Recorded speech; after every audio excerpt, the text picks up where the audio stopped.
સુરતમાં ભારે વરસાદની સાથે ખાડીપુરે જળબંબાકારની સ્થિતિ સર્જી હતી ત્યારે હવે પાણી ઓસરવાની શરૂઆત થઈ ગઈ છે અને ત્યારબાદ મનપા ખાડીપુરની સફાઈમાં અત્યારે જોતરાઈ ગયું છે 140 સફાઈ કામદારોની ટીમ યુદ્ધના ધોરણે અત્યારે કામગીરી કરી રહી છે છેલ્લા 3 દિવસથી સફાઈ કામગીરી હાથ ધરવામાં આવેલી છે 7 જેસીબી મશીન ટ્રકોની મદદ લઈને આ ખાડીપુરની સફાઈ કામગીરી કરાઈ રહી છે અત્યાર સુધીમાં 200 મેટ્રિક ટન કચરો બહાર કાઢવામાં આવ્યો હજુ પણ તમામ ગલીઓની અંદર સફાઈ કામગીરી ચાલી રહી છે રોગચાળો ન ફેલાય તે માટે તમામ ઘરે ઘરે જઈને સર્વે હાથ ધરવામાં આવ્યો છે અને બીમાર લોકોને તાત્કાલિક સારવાર મળી રહે તે માટે 2 મેડિકલ ટીમ પણ કાર્યરત કરી દેવાઈ છે પાણીજન્ય રોગચાળો ન ફેલાય તે માટે ટાંકાઓની પણ સફાઈ કામગીરી હાથ ધરવામાં આવી છે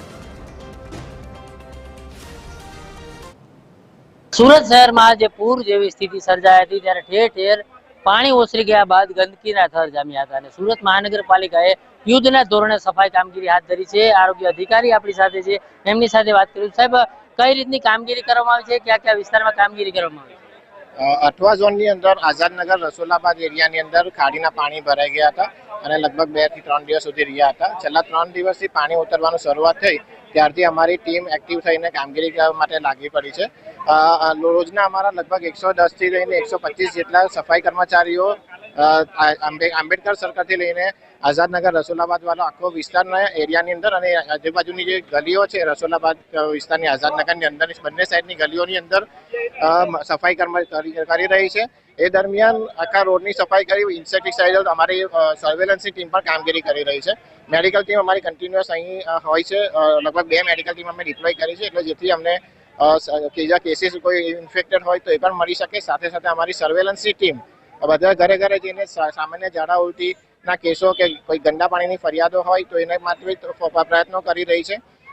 કોઈને સ્કિનના પ્રોબ્લેમ હોય તો એ પણ અહીંયા આવીને ટ્રીટમેન્ટ લઈ શકે છે એ દરમિયાન સર્વે દરમિયાન અમે વેક્ટરબોર્ન ડિસીઝ એટલે કે મેલેરિયા અને એના પોરાઓને એની બી શક્યતાઓ નકારી શકાય એ પ્રમાણે ચકાસણી કરી રહ્યા છે સાથે સાથે ક્લોરીન ટેબ્લેટનું ડિસ્ટ્રીબ્યુશન પણ કરી રહ્યા છે કે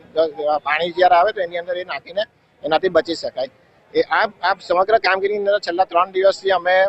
લગભગ 6 થી 7 અમારા જેસીબી અને રોબોટ મશીનનો ઉપયોગ કરી રહ્યા છે સાથે સાથે 10 થી 12 ટ્રક અમારા સતત કાર્યરત છે અને અત્યાર સુધીમાં લગભગ અમારું 150 જેટલું મેટ્રિક ટન જેટલો કચરો અહીંથી કાઢવામાં આવ્યો છે અને સાથે સાથે હજી પણ અમારે 2 દિવસ સુધી આ કામગીરી કાર્યરત રાખીશું એટલે સર્વેની એક્ટિવિટી અમારું ચાલી રહેશે અને મીનવાઇલ જ્યાં સુધી બધું સંપૂર્ણ રીતે સફાઈ નહીં થઈ જાય ત્યાં સુધી અમારી કામગીરી ચાલુ રહેશે કેવી હાલાત હતા આ વિસ્તારમાં ખાસ કરીને 3 દિવસ પાણી રહ્યા હતા કેવો નજારો હતો ને કઈ રીતની સફાઈ હાથ ધરવામાં 3 દિવસ પાણી રહ્યા હતા એ દરમિયાન લગભગ 523 કે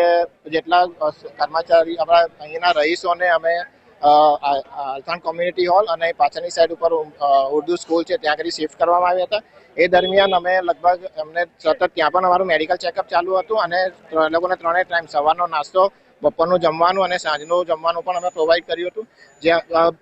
ફાયરની બોટ દ્વારા અમારી ટીમ દ્વારા એ લોકોને ઘરે ઘરે જે ઘરે ફસાયેલા હતા એ લોકોને પણ ફૂડ પેકેટનું ડિસ્ટ્રીબ્યુશન કરવામાં આવ્યું લગભગ અત્યાર સુધીમાં અમે લગભગ 15 થી 17,000 પાણીની બોટલો ડિસ્ટ્રીબ્યુટ કરી છે અને સાથે સાથે લગભગ 6,000 જેટલી અમે દૂધની કોથળીઓ પણ સુમૂલ ડેરીમાંથી મંગાવીને આ લોકોને ડિસ્ટ્રીબ્યુટ કરી છે કે જેથી પાણી હતું તે દરમિયાન પણ એ લોકોને જમવાની ને એની તકલીફ ના પડે બિલકુલ જે પ્રકારે સુરત શહેરમાં જે પાણી આવ્યું હતું પરંતુ સુરત મહાનગરપાલિકા દ્વારા તાત્કાલિક પાણી ઓસર્યા બાદ સફાઈ કરવામાં આવી હતી અને જેથી કરીને રોગચાળો ન ફેલાય અલગ અલગ લોકો રેસ્ક્યુ કરવામાં આવ્યું હતું ત્યારબાદ તેને ભોજન સહિતની વ્યવસ્થા કરવામાં આવી હતી અને સ્થળાંતરિત કરેલા લોકો માટે સ્થાનિક રહેવા માટે થઈ અને તેને આશરો પણ આપવામાં આવ્યો હતો આમ સુરત મહાનગરપાલિકા દ્વારા પાણી ઓસર્યા બાદ યુદ્ધના ધોરણે સફાઈ કામગીરી છે તે હાથ ધરવામાં આવી હતી કેમેરામેન જયેશ મિસ્ત્રી સાથે દિવેશ પરમાર, RTV 13 સુરત।